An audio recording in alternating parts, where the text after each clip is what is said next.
মই পঞ্চায়ত আৰু rural development বিভাগৰ মন্ত্ৰী হোৱাৰ পাছত মাননীয় মুখ্যমন্ত্ৰীয়ে দায়িত্ব দিয়াৰ পিছত যদিও কেইবাবাৰো ৰিভিউ মিটিং কৰিছোঁ বা ৰাজ্যখনৰ নিৰ্দিষ্ট কেইটামান ঠাইত গৈছোঁ, জিলাত গৈছোঁ, ৰিভিউ লৈছোঁ, কিন্তু ইয়ালৈ অহা নাই, কাৰ্যালয়লৈ অহা নাই।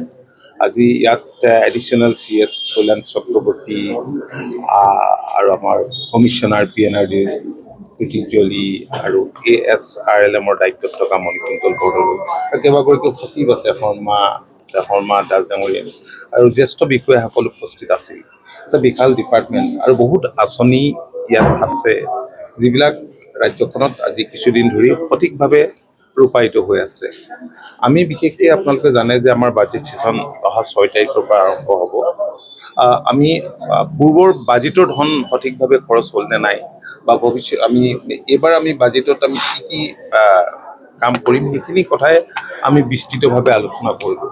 আৰু বিশেষভাৱে জি ৰামজী যিটো MGNREGAৰ পৰিপূৰক বুলিয়ে ক'ব লাগিব, তাত 100 days আছিলে, ইয়াত 125 days আৰু 318 ধৰণৰ কাম আমি আচলতে এই আঁচনিটোৰ জৰিয়তে আমি কৰিব পাৰোঁ।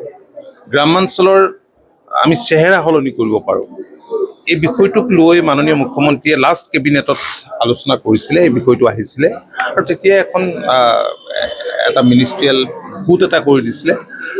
আমি সেইখন বৈঠকো অনুষ্ঠিত কৰিলোঁ। আমি আলোচনা কৰিলোঁ যে আমি লিমিটেড কিছু আমি আঁচনি ল'ম, ইয়াৰ ভিতৰতে ল'ম যিবিলাক 318টা আঁচনি আছে, যাতে নিৰ্দিষ্ট কোনো কেইটামান বিষয়ত আমি গ্ৰামাঞ্চলত গুৰুত্ব দি পেলাই ৰাজ্যখনৰ আমাৰ পৰিৱেশ, সকলো ৰাজ্যৰ পৰিৱেশ বা গাঁওবিলাকৰ পৰিৱেশ একে নহয়, গতিকে আমাৰ পৰিৱেশ পৰিস্থিতিৰ লগত খাপ খোৱাকৈ তেনেকেবোৰ আঁচনি আমি গ্ৰহণ কৰিম আৰু সেইমতে আমি কথা বতৰা পাতিছোঁ আৰু আগবাঢ়িবলৈ আমি চেষ্টা কৰিছোঁ।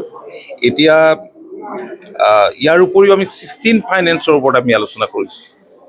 জি ৰামজীটো মাননীয় মুখ্যমন্ত্ৰীয়ে সিদিনা কৈছে যে 1 কোটিকৈ টকা এখন পঞ্চায়তত লাভ কৰিব। 16 ফাইনেন্সৰ জৰিয়তে আৰু আমি কেইবা কোটি টকা লাভ প্ৰতিখন পঞ্চায়তত আমি দিব পাৰিম, মানে কাম কৰিব পাৰিম।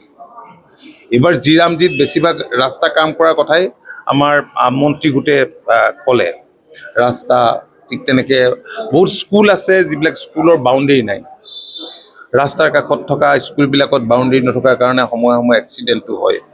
মোৰ সমষ্টিতে ল'ৰা মৰিছে। স্কুল বাউণ্ডেৰীৰ ওপৰত, শ্মশান যিবিলাক আছে, শ্মশান ঠিক কৰাৰ ওপৰত এনেধৰণে কেতবোৰ আমি অলপ কাম ঠিক ঠাক কৰিছোঁ। আৰু ইয়াৰ উপৰিও SARLMৰ জৰিয়তে আমি বিশেষকৈ মৌ পালন, গাহৰি পালন, ছাগলী পালন, এনেধৰণে আমি ইণ্ডিভিজুৱেল বেনিফিটো আমি বহুতখিনি আমি দিব পাৰিম। গতিকে সেইখিনিও আমি কথা বতৰা আজি পাতিছোঁ, কেনেকৈ আমি কামখিনি কৰিম। ইয়াৰ উপৰিও আজি আমি ছ'চিয়েল অডিটৰ ওপৰত আলোচনা কৰিলোঁ, CPRDৰ ওপৰত আমি আলোচনা কৰিলোঁ, SIPRD ট্ৰেইনিংবিলাক হৈ থাকে। এতিয়াও জিলা পৰিষদৰ আজি মোৰ তালৈ আহিছিলে বহুকেইগৰাকী জিলা পৰিষদৰ সদস্য, তেওঁলোকৰ ট্ৰেইনিংবিলাক হৈ আছে, অফিচাৰ্ছবিলাকৰো ট্ৰেইনিং হৈ আছে। এই কথাখিনি আজি আমি বিস্তৃতভাৱে আলোচনা কৰিছোঁ। PMAY 22 লাখ ঘৰ ইতিমধ্যে সম্পূৰ্ণ হৈছে আৰু আমি আজি আৰু এটা ডাঙৰ কাম আজি কৰিছোঁ। আমি এইটো এটা ফাইনেল কৰিছোঁ যে মই দায়িত্ব লোৱাৰ পিছতে মোক কৈছিলোঁ যে আমি 100 days মোৰ দায়িত্বত থকা প্ৰতিটো বিভাগতে মই 100 দিনীয়া কাৰ্যসূচী গ্ৰহণ কৰিছোঁ। আজি 100 দিনীয়া কাৰ্যসূচী ফাইনেল ৰূপটো আমি দিছোঁ। গতিকে 100 দিনৰ ভিতৰত নিৰ্দিষ্ট কেতবোৰ আমি ঠিক কৰি লৈছোঁ যে এই বিভাগটোৰ জৰিয়তে আহি থকা 100 দিনত আমি কি কৰিম। তাৰ ভিতৰত আমাৰ এটা টাৰ্গেট আছে যে 2 লাখ ঘৰ আমি 100 দিনৰ ভিতৰত সম্পূৰ্ণ কৰিম।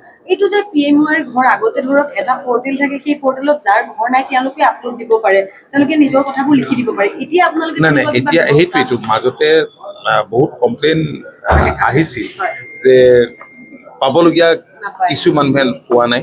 এতিয়া কাৰোবাৰ ঘৰ যদি কোনোবাই যদি পোৱা নাই, ধৰক আপুনি আপোনাৰ ঘৰটো পোৱা নাই কিন্তু আপুনি ঘৰটো পাবৰ যোগ্য, গতিকে আপুনি নিজেও আপলোড কৰিব পাৰে, এইটো ব্যৱস্থাও আছিলে। তথাপি আজি কৃষি হকি এইবিলাককো এই গোটেই কামটোত জড়িত কৰা হৈছিল। সেইখিনি ইতিমধ্যে জিঅ' টেগিং কৰি উলিয়াইছে। তাতো যদি বাদ পৰি ৰয় পিছৰ পৰ্যায়ত সেইখিনি কৰা হ'ব, কাৰণ প্ৰত্যেককে ঘৰ দিয়াৰ চৰকাৰৰ যিটো পৰিকল্পনা, আজি গ্ৰামাঞ্চলতে হওক বা নগৰাঞ্চলতে হওক, যিবিলাক দুখীয়া মানুহ সকলোৱে এটা ভাল ঘৰত থাকিব বিচাৰে, সেই কামখিনি ভালদৰে চলিব।